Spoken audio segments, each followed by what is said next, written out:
Hello, everyone, and welcome to another week of I Can't Believe That Happened. I have another really exciting episode for you guys, and I say it's exciting because I study history a lot, and until I read a graphic novel by Neil Gaiman called Sandman, which you might want to wait till you're a little older to watch or listen to or read. I'm doing great today, I promise. I had no idea who this man was. It was just a side character in this graphic novel I loved, and I looked it up and it was real. So here's why I'm surprised. Did you all know that we had an emperor here in the United States? I had no idea. I want to tell you all about Emperor Norton. It's kind of a surprising, really fun story because I've never heard of one like it. Ever. Like in all of history, I've never heard of something like this happening. So we are going to learn all about Emperor Norton from San Francisco. So this is one of those stories that starts out when the United States was kind of at its, I would say it's at its craziest. We'll leave that part alone. But this was a time where things were really in flux. And it really hit its head in the 1880s at the gold rush. And the reason this is like one of my favorite tales from history is that usually when someone goes for a power grab, it's usually because they want power. And they're one of those people who really needs to be powerful. And those people tend to tread on people a lot. And they tend to not always have everyone's best interest at heart. And this was not the case at all. And there was usually when someone makes a power grab, there's a lot of violent, awful things that happen. Again, not the case at all. Edward Norton was a visionary, and it's kind of interesting because a lot of his proclamations ended up being something that happened and were very good for the country and very good for California, especially good for San Francisco. He was always ahead of his time, like sometimes even a few hundred or 100 years or so ahead of his time with what he wanted to get done.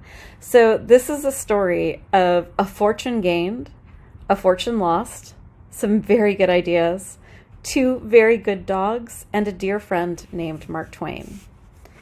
Joshua Norton was born in 1818 or 1819, depending on who you read, and he was born in Britain.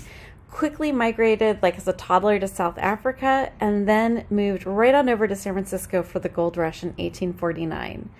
He invested really heavily in real estate and built houses in some of the more fashionable districts. And he turned a $40,000 investment, and keep in mind, this is 1800s money, $40,000 investment into over $250,000. That's crazy. He decided to put a huge gamble on rice, and unfortunately that gamble not only didn't pay off, it ruined him. He went completely bankrupt and disappeared from the public record for a few years. But when he came back in a big, huge way. Please ignore the snorts, by the way. That's my pug. She insists on being here, and I can't say no to that flat little cute face. So the snorts and snores are my pug, so I'm sorry about that. Or you're welcome if you wanted to hear a pug snore. Okay, so this comes back huge. September 17th, 1859, the San Francisco newspaper publishes a statement, and this is the exact quote: "At the peremptory request and desire of a large majority of citizens, I, Joshua Norton, declare and proclaim myself Emperor of these United States." Wow, right? Like this guy just sends over a proclamation to the newspaper saying, "I'm emperor now. Due to everyone wanting an emperor, I am now stepping into that job." And the newspaper printed it, thinking it was kind of funny, kind of interesting, would probably sell a few papers. So that's kind of an amazing amount of, chutzpah, courage. I'm coming up with adjectives here. It goes on to say that it commands representatives from all the states to convene in the Bay Area to make such alterations in the existing laws of the Union as may, I'm not going to get this word right, ameliorate the evils under which this country is laboring. The edict was signed Norton the First, Emperor of the United States. Wow! All right, Mr. Norton was usually dressed up in what you would kind of consider almost emperor-like clothes. He had the epaulettes, which are the kind of shoulder pads with fringe, best way I can phrase that, navy coat, and an ostrich feather-plumed hat. And he would occasionally be carrying a military saber. he didn't have money to buy this, by the way.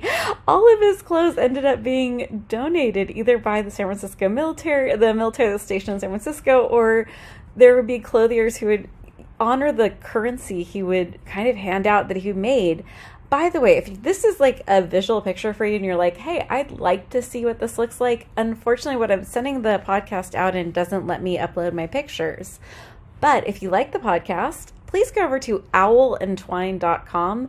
And if you click on, I have the little podcast button right at the front of our publishing house. And if you just click on that, you'll be able to see all the photos that I upload from this. So you can actually see what he's dressed like and what the currency looked like. It's all pretty neat. Okay, so he also didn't have money to eat because being a self-proclaimed emperor oddly doesn't come with a high salary. So again, he would actually write out these notes of his own currency, and the restaurants would take it.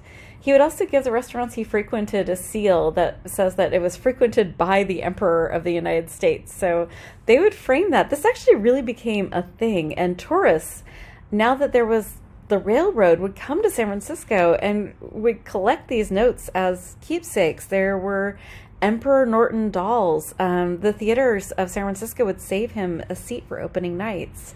And the San Francisco's directory even listed his occupation as emperor. Kind of amazing, right? Okay, so what is an emperor if you can't make some proclamations, right? To say, hey, this is how I want it to be. And he was not short on proclamations. Again, if you go to owlandtwine.com, you go through our show notes, there's a link under proclamations, and you can look at all of the things he said he wanted. San Francisco newspapers were like, we have found gold. This is fascinating, and people are fascinated. So they would print all of these proclamations with a huge amount of fanfare, and they would be in the newspapers. Unfortunately, a overzealous police officer once actually arrested Emperor Norton on the charge of vagrancy. That didn't go well. He almost got fired, and the people practically rioted in the streets, and the newspapers just responded with this story of absolute outrage. No one was happy with this police officer, and it never happened again. Afterwards, police officers would actually salute Edward Norton when they would walk by, or Emperor Norton, I'm sorry. And that's pretty fascinating. One of my favorite parts of like how the newspapers reported is kind of like what I keep alluding to, and I'm saying it poorly. This newspaper writer said it much better. Since he has worn the imperial purple, Emperor Norton has shed no blood, robbed nobody, and despoiled the country of no one, which is more than can be said for his fellows in the line. Meaning, this is an emperor who has not hurt a single person. He has not even offended a single person. He's doing his best in his proclamations to create equality. An almost unheard of idea during the Civil War, directly after the Civil War. It's really worth taking a look at some of his proclamations, but this was an emperor who didn't hurt anyone. That just kind of takes a minute of what could power actually mean if someone actually went into power to help. I will leave it at that, but I thought it was pretty amazing. In October 1859, he, in one of his proclamations, declared fraud and corruption prevent a fair and proper expression of the public voice, in consequence of which we do hereby abolish Congress. So that was his way of saying, like, politics has too many people who are not in it for the right reasons, and they're not telling the truth. And because they're not telling the truth, the regular people's voices aren't getting heard, and changes aren't happening that regular people want. He also had a proclamation where he felt that African Americans should be able to attend schools and ride public streetcars and have equality, and how Chinese people should be able to have their testimony heard in court. By the way, side note, that was a thing. People of Chinese heritage could not appear in court to give testimony. So we might do an episode on that some other time, but I think it's really important just to show how Norton was really trying to see wherever inequality had fallen down and try to help out where he could. He also urged for the rights of Native Americans, and it's really amazing when you're actually looking at the time period.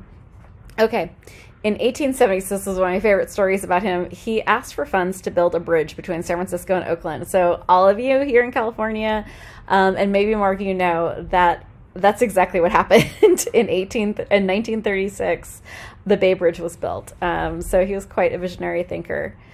During Edward Norton's reign, Mark Twain, who you may remember from The Adventures of Huckleberry Finn, he worked as a journalist, and there's a lot of theories and some support that they were actually kind of friends and would talk to each other. They both lived in San Francisco and frequented the same restaurants.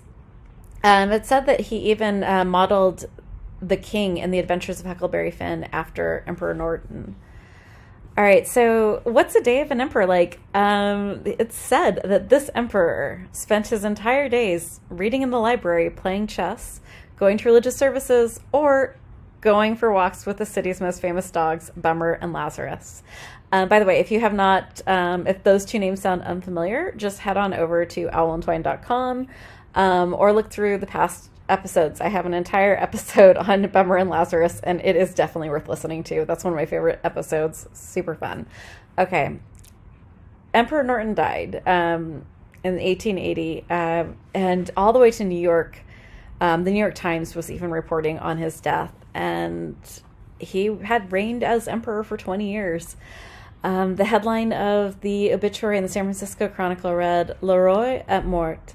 And forgive my French pronunciation, it's horrible, but that transfers over to "the king is dead." His funeral stopped the city. Over 10,000 people attended. It was amazing. All right. That is the end of our episode on the Emperor Norton. Thank you so much for listening. Thank you for being patient with me when I had to take that big break. Some of you know I just finished a novel/novel rating game called Blackwater Manor. And if you go over to Owl and Twine, if you want to do me a huge favor, sign up for Blackwater Manor, and I can send you over for free the first draft. And I just need people to play it. I just need people to read it and play it and give me back your honest feedback, because I'm so excited about it, but it's just kind of living in my head right now, and I need to hear from you guys what you think. So it's a bit of a horror game. It can be as scary and gross as you want, or it can be lightened up for smallers, but I think you'll enjoy it. Blackwater Manor is really an open universe for you to make your own stories, and I'm super excited for it. All right, I will stop chatting. I've already gone way over. Thank you so much. Join us next week. I don't know what I'm going to do next week. I'm kind of hoping to get my history of horror movies all done and together, so I hope you tune in then. Thanks so much, and have a wonderful week. And oh yeah, by the way, we have new audiences all through Africa, and some in Europe, and some in Australia, and I don't advertise, so that's because you guys are awesome and sharing these episodes.